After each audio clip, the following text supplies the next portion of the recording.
Agora vamos conversar com o professor de Ciência Política da FGV de São Paulo, Marco Antônio Teixeira. Tudo bom, professor? Me escuta? Escuto sim, boa tarde, tudo bem? Um dia Perfeito. para não comemorar, não é? Só para a gente lembrar e ver como não Exatamente. entra nessa encrenca de novo, não é? Que É lástima, aquela né? velha frase, né, professor? A gente não pode esquecer, né? Não podemos esquecer desses eventos trágicos do passado. E eu queria justamente começar falando sobre isso. Hoje completa um mês desde os ataques às sedes dos três poderes. Muitas pessoas já foram presas, teve ex-ministro exonerado, ex-comandante preso, operação da PF, enfim.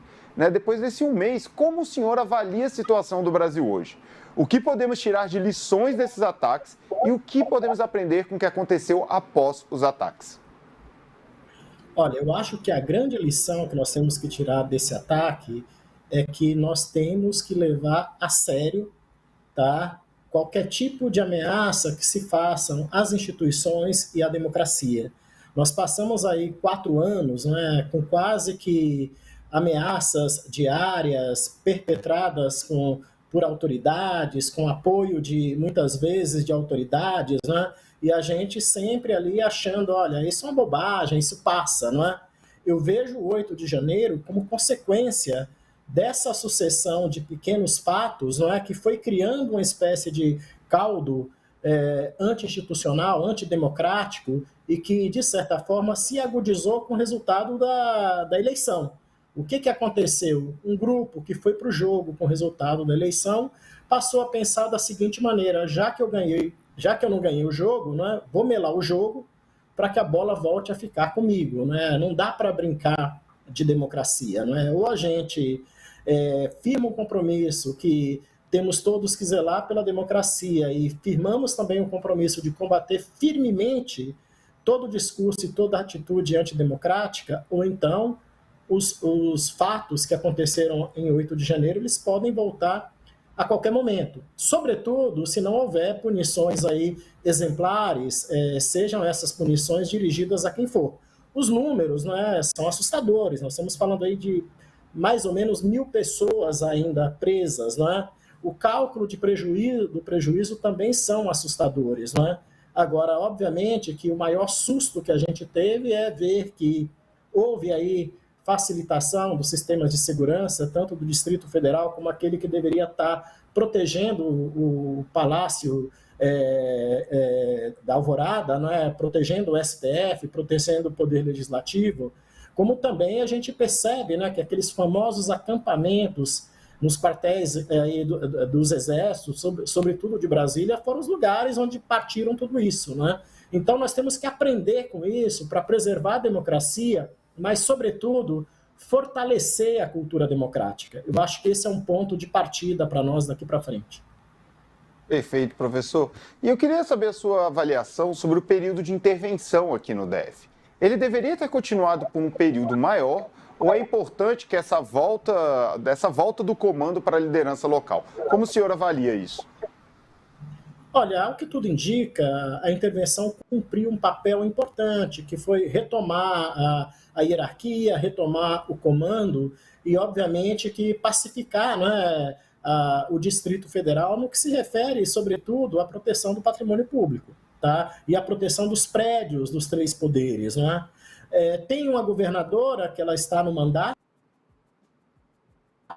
foi afastado, ela é de fato a pessoa que responde pelo Distrito Federal, é muito importante isso, porque a intervenção foi na segurança pública, e ao que tudo indica, o governo do Distrito Federal já está em condições de não apenas controlar a situação, como dar respostas a qualquer risco dessa natureza. Então, para o próprio ambiente democrático, é importante que o Distrito Federal retome o comando da sua própria polícia, que ela não fique na mão do governo federal e venha ficar se for mudado algum tipo digamos assim, de regra que permita isso, e não no momento de exceção. Agora, o que está ainda em questão é a posição do governador Ibanez, se ele vai voltar, se vai sofrer algum tipo de processo que pode resultar, inclusive, na perda do seu mandato. Então, ainda há em Brasília uma instabilidade política decorrente aí deste período.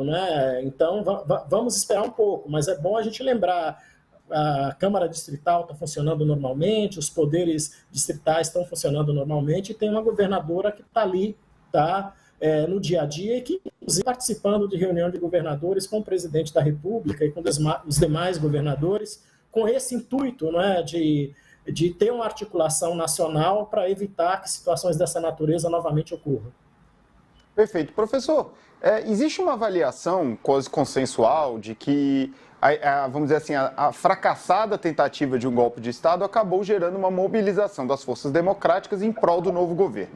A gente sabe também que o novo governo agora tem uma agenda extensa de trabalho, sobretudo na área econômica. Isso envolve novo marco fiscal, aprovação de reforma tributária e essas questões. O senhor acha que o governo ganha força para aprovar esses temas polêmicos agora neste novo Congresso, ou o senhor não avalia dessa forma? As agendas são diferentes. Obviamente que a democracia, a partir do momento que ela foi ameaçada, ela esteve acima disso, né? Tanto que os temas econômicos, mesmo com Davos, né, com a ida do Fernando Haddad e a equipe econômica lá para Davos, eles ficaram secundários, porque naquele momento era importante promover a união do país, eu não diria em torno do governo, em torno do presidente da República, mas em torno da democracia. Obviamente que simbolizada no presidente da República, porque o alvo era sobretudo ele, era impedir que ele tomasse posse, acabou tomando, né, esse era o primeiro objetivo, e depois inviabilizar seu governo, o que de fato não aconteceu, né? Então, a solidariedade, a democracia e as regras do jogo. Agora, a pauta econômica, obviamente, que na medida em que o perigo diminui, ela volta com força, não é? E obviamente que na hierarquia dos fatos, a primeira urgência que o governo tem é a reforma tributária, porque dela depende, inclusive, o novo marco fiscal, não é? Agora, todos nós sabemos que a reforma tributária não é nada trivial, não é? Fazer uma reforma tributária significa mexer com receita, e a grande pergunta que eu faço é: quem vai perder receita? O governo federal quer perder receita? Provavelmente não. Ele quer arrumar alguma estratégia para arrecadar um pouco mais e para desonerar, sobretudo, aqueles que já pagam mais, não é? Mas qual é o acordo possível para isso, não é? De outro lado, os impostos dos estados, não é? Nós temos aí a grande polêmica sobre o ICMS dos combustíveis, que de alguma maneira tem muito governador de estado esperando que ele retorne, porque já começa a fazer diferença nos seus orçamentos, não é? E de outro modo também as prefeituras que têm autonomia fiscal. Então, reforma tributária vai mostrar, sim, acredito eu, o tamanho que o governo tem de apoio para aprovar projetos dessa natureza que exigem quórums qualificados, né? Que são projetos que exigem emenda constitucional, que pede aí mais ou menos 307, 308 deputados de 513, né? E pede aí perto de 50 parlamentares de 81.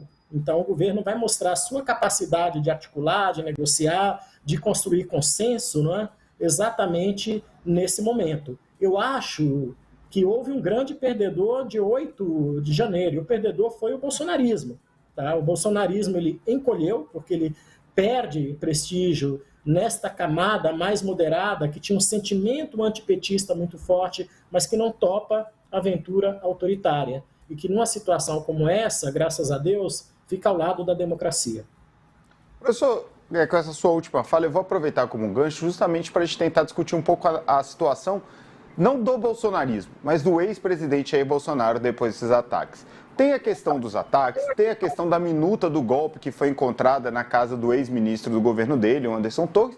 E em declarações à imprensa norte-americana, o ex-presidente Jair Bolsonaro falou que vai voltar ao Brasil para fazer o que ele chamou de oposição responsável, algo nesse tom ao governo Lula. Liderar a direita brasileira. Na sua avaliação, professor, qual será o papel do ex-presidente Jair Bolsonaro hoje no eventual governo Lula, nesse papel de oposição, ou se ele ainda teme, por exemplo, uma prisão ou uma ação da justiça mais forte contra ele? Eu acho que são todas as coisas juntas, viu?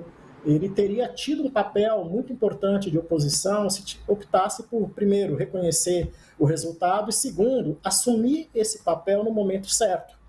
Ele perdeu o momento, e perdeu o momento quando se recusou a falar sobre o resultado das eleições, se recusou a cumprimentar o vitorioso, se recusou a passar a faixa, não é? E não fez nenhuma condenação enfática aos acampamentos, aos bloqueios de estrada, enquanto era presidente da República, não é? E nem mesmo ao 8 de janeiro. Até hoje, o Jair Bolsonaro não teve uma posição enfática sobre o